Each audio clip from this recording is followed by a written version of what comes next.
Chapter 12. The Truth. Revealed. Oh man. Hey everyone, and welcome back to another episode of Professor Layton and the Let's Talk to Chelmy and Barton show. Hey Layton, any breakthroughs in your investigation? Possibly. I'm very glad to see you. I need you to come with me to the Thames Arms. The Thames Arms? An investigation of the premises reveals scrumptious smells. Barton, shut up. Yeah, Chelmy said it just as well.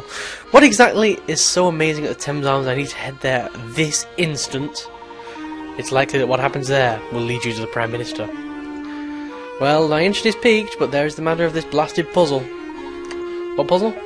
The one in this letter I found. I have a feeling it could have some bearing on my case. Alright, let's solve his stupid puzzle for him. Puzzle number 117, where is the arrow? Where's the arrow? Where's the arrow? There's a treasure below one of the tiles in this room. The only clue is a handwritten note. Follow the arrow to find it. Which tile should you lift to find the treasure? Draw a circle around it with your stylus. Okay, so we need to find an arrow. Well, looking at it, possibly it could be that. That's an arrow, kind of. It's in an arrowy shape. There's an X on that tile, so that's kind of confusing. There's a bird pointing at that tile. I don't really know what the bird's got to do with anything, but hey, let's just point things out randomly. Yeah.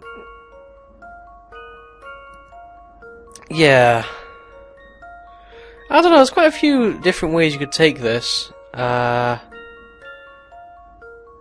So I'm a bit loath to actually, actually tap something because I'm a little bit worried about getting it wrong.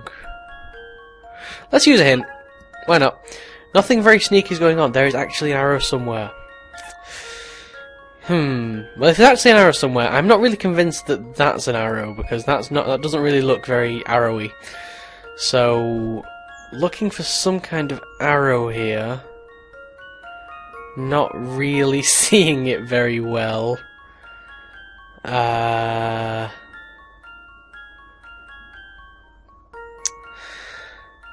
Yeah, I'm kind of staring at that bird because it looks like there might be something in it, but maybe there isn't.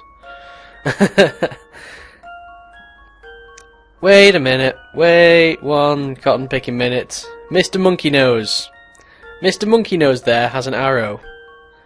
So I'm guessing it's going to be that. Wow, that actually worked. I didn't think that would work. That should do the trick. Mr. Monkey Nose has an arrow. I see. Chimpressive. Oh man, chimpressive. That is so chimpressive. I'm just going to use that as my compliment to everything. That was a chimpressive puzzle. Sorry to say, Inspector, but this letter does not appear to have any relevance to your case. Okay, well, whatever you forgot to show me at the time at Thames Arms, it better be useful. Yeah. So, apparently at this point you can go back to the past. And if you go back to the past, you can go to the university, and then in the university there will be a puzzle. But you know what? Screw that. Oh my god, it's Future Luke, hey. Hey Future Luke, how's it going? I'm glad we finally met up with each other. Where'd you run off to? I was doing a little investigation of my own, shadowing a suspicious woman I'd seen in town. I saw her tailing around town. You must be talking about Celeste. Where'd you last see her? Okay, she's heading in this restaurant.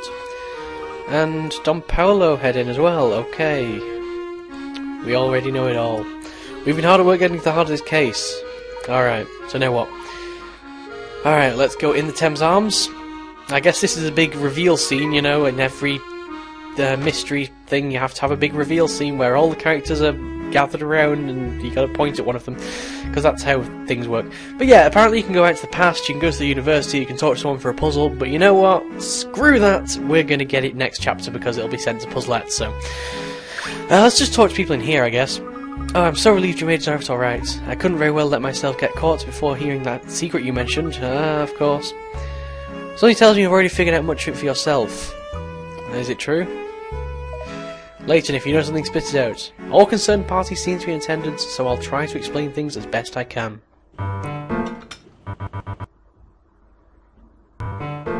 It's taken time. But I believe I've finally made sense of the bizarre events we've witnessed here. You've worked it all out? For the most part.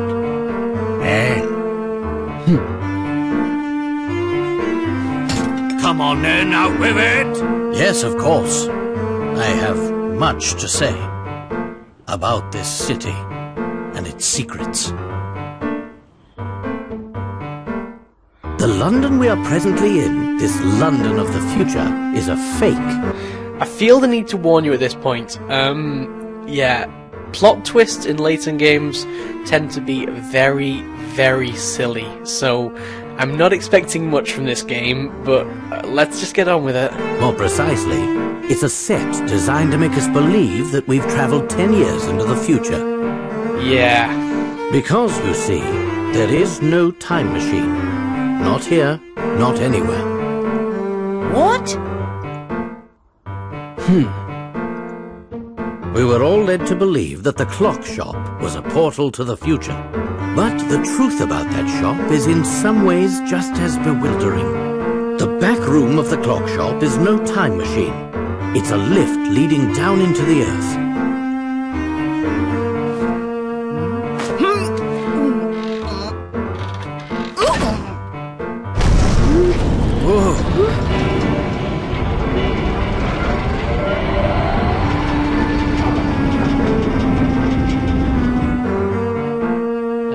You mean to say we're underground right now?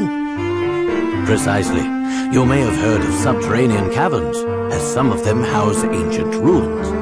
Some experts theorize that these caverns pepper the entire Earth. What I've seen here leads me to conclude that Dmitri used one such cavern to build this false London. It's as if we're standing in the largest film set ever created. What? I can hardly believe it. So Dmitri is behind all this then? But why? That question stumped me as well. Why would he go to such pains to make us believe we're in the future?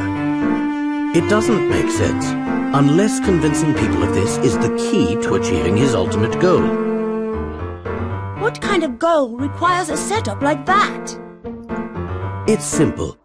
It seems that Dmitri never gave up his original dream of building a time machine. But though he poured all his energy into achieving this feat, the task was too large for one man.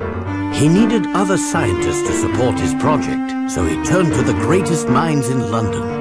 But to keep the scientists working for him, they needed to believe that they were in the future. Why? Think about it, Luke. Dmitri couldn't imprison the scientists, not in the conventional sense. After all, who knows what kind of work they would produce under those circumstances? No, Dmitri needed a different approach to compel the scientists to complete his research. The scientists had to want the time machine to work as much as Dmitri did. So he told them that they had been shot forward 10 years in time, stranded a decade from home. Dmitri misled the scientists, telling them that the time machine was an unfinished project. They thought they were stranded, and that the machine was their only hope of returning home. Ah, so that's why they were so willing to follow orders. That's all I've been able to work out. Perhaps our friend here can fill us in on the rest. I see you've caught on. Excellent work as always, Herschel. The family uses this establishment as a hideout. Therefore, it seemed a bit odd that the bartender didn't so much as raise an eyebrow when we walked in. I have to give credit where it's due. I never imagined you'd work out so much of the plan yourself. I suppose I've no choice but to shut you up for good. Huh. Future London turns out to be a fake city built in an underground cavern beneath the real London in the most ridiculous plot twist ever created in any video game ever.